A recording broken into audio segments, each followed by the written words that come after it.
Good morning বন্ধুরা, এটাই আমাদের অফিস আর এটাই হচ্ছে গিয়ে আমাদের অফিস স্টাফ মানে ফ্যাকাল্টি রুম। দেখে নাও, স্যারের এখন কেউ আসেনি, এবার আসবে। আর এই যে আমাদের রানাদা, এটা রুম নাম্বার 101, এটা হচ্ছে 102। আর ওই যে আশিস দা যাচ্ছে সোজা একদম পুরো। চলো দেখিয়ে দিচ্ছি আজকে কলেজটা আমার কলেজ না, আমাদের। আর এইটা দেখানোর দরকার নেই।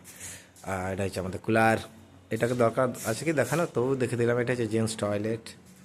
আর এই দিকে চলে যাচ্ছি আমি একদম পুরো 4 তলার বিল্ডিংয়ে। ইলেকট্রিকের একটু কাজ আছে, দেখি মালটা কিসের জন্য আমাকে ডাকলো। কি কাজ আছে ও আসিদা? এটা হচ্ছে আমাদের প্রিন্সিপাল স্যারের রুম। স্যারের রুম প্যারা তো হবে, অনেক প্যারা ধরেছে, প্যারা থাকবে, স্টুডেন্টরাই খেয়ে নেবে। তো ভিডিওটা এত দূর অবধি থাক বন্ধুরা।